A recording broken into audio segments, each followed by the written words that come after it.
Hi everyone! I hope your week six is going so well. Mixed up my words a little bit. I'm excited to talk about this week's discussion and the articles that were given to us to read.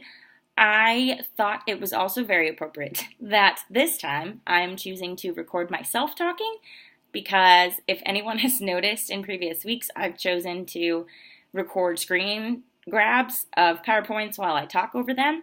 And as we learned from Dr. Thompson, humanizing is important and it builds more relationships.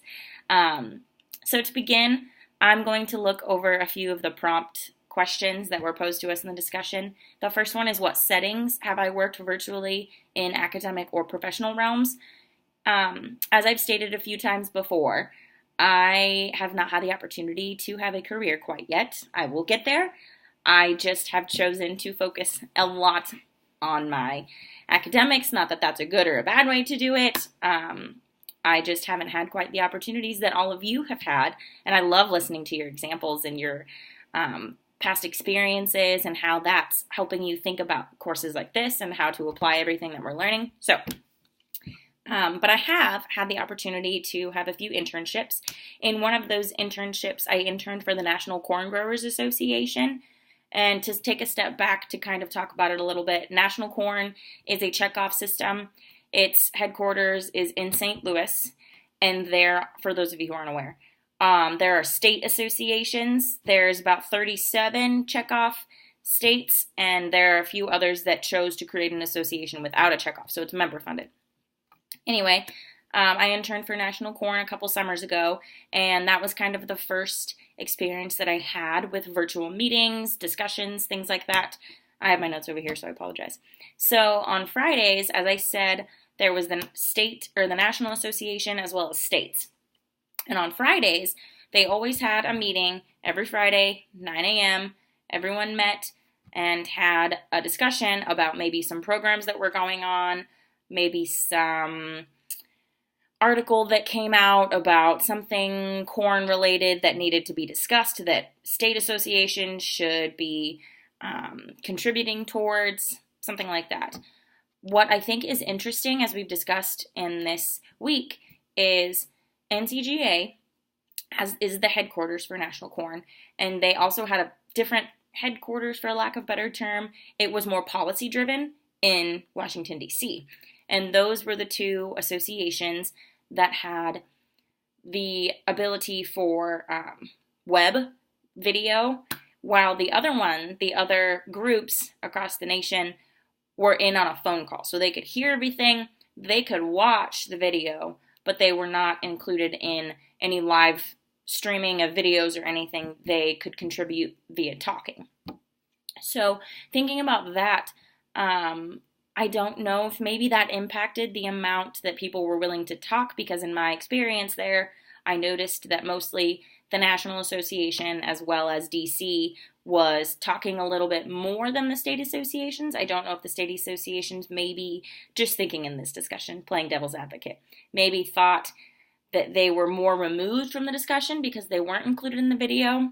That's just something I'm currently thinking about after this week's discussion and the videos. So teams would also have regular calls for National Corn. There are various teams included. I was on Team Ethanol because ethanol, corn. So we would promote American ethanol, sponsored a driver in NASCAR, things like that. And they would have other teams, ethanol. They had production, they had meat, they had just livestock. So they had a bunch of different teams that people would contribute to if they felt that they had valuable understanding and they could contribute valuable discussion to it. So they would also have regular meetings. Those were not web. They were just phone calls. So they would have the regular meetings. And what I did notice is that schmooze or lose that Dr. Thompson talked about, I love that term, by the way, that they did in the beginning of their discussions would ask things like, oh, how's Nebraska football looking to be this fall? And I say that because I was there during the summer.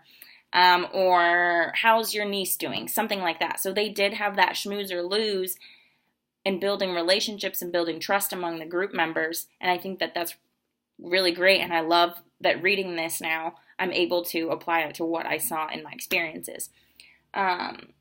So academically, I've worked in a lot of groups that our goal was to complete an assignment, maybe present something, and this is going to lead to my question. I'm going to point that out in just a little bit. Because first I want to talk about that in National Corn, even though they always had those virtual meetings every single week, they also met face-to-face a few times, absolutely, during the year. They had two big meetings for the state associations as well as the national called Corn Congress. They meet in July and December, so every about 6 months. And they also had the opportunity to all meet at Commodity Classic. It is in March every single year. All of the commodities attend. So they sometimes make a meeting out of that just because everyone's there. Sometimes state associations will be flown in to a meeting that National Corn is hosting, or National Corn will go to the different state associations to help them out with anything that they might need. And I think that that's great. I really like that when they know that it's important to be face-to-face, that they're all in and they're all there. I think it definitely helped. I think in their situation, it's impossible to get all of those people together in one place. So it was necessary to always have those weekly meetings. And it was good that they kept a schedule, that they always knew that they were going to be talking and they knew that this was going to happen and they could have the opportunity to discuss, but they also knew that they were going to be able to have further discussions if they were to be face-to-face.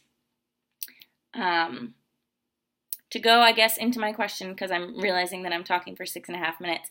So as I said, I mostly have worked academically, virtually in groups, and one of the questions that I kind of, I guess, started to think about after I read all these discussions and watched videos of my peers.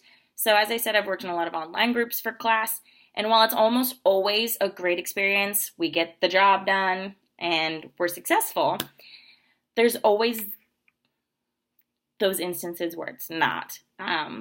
But recently, I was a part of a group in a different class that I'm currently taking. And because this was happening at the same time as discussion, I'm able to kind of think about it in this way. I want to know what you guys think, because when I start to think about all the assignments that I worked on with various people in assignment in different classes and groups, we always had, for example, we had to present on an article. And there were 3 people in my group. So the first person worked on just the hypothesis of that article to present that. I worked on what the experiments were, what they looked like, how they were done. I presented on that. And then the other peer discussed the results and what that meant in relation to the theory that we were looking at. So I'm wondering, just to play devil's advocate again, what you guys think that means for creating meaningful learning. What implications does that have? What issues does that pose when all I'm looking at is experiments and maybe I'm not looking as much at the results because I know that I'm presenting on the experiments that I don't need to know much about the results. And that's kind of why people do that anyway, breaking apart assignments, right? Is because you want to take basically the less amount of time as possible. You want it to make most time efficient way possible. So do you think that that's a really good idea when you're doing a virtual team, or does that impact end goal, meaningful learning? And really quick, I realized I have not answered the question that was posed, having remote teams, is that better? I kind of discussed it, I guess, and I'm more of an optimistic person, so I kind of look at it in more of the bright side. And I think in a roundabout way, remote teams are better in some instances, not always, but because of the availability and the accessibility, and if there's numerous people on the team, as I said, with NCGA, it was impossible to get everybody together in one place, and you could discuss it for that set amount of time, whatever issue, whatever problem, whatever happened that day that you want to discuss, you get it done in the 30 minutes, and you can talk to people from Texas and Nebraska and Maine and Montana and have all that accessibility to discuss greater things. So I think technology is a great thing in that way. Obviously, virtual meetings can be hindering on relationships if you don't understand those rules, snooze or lose, humanize. So I think as long as you're aware of how to make it the best possible experience, it's a good thing. I'm excited to hear what you guys think about my question.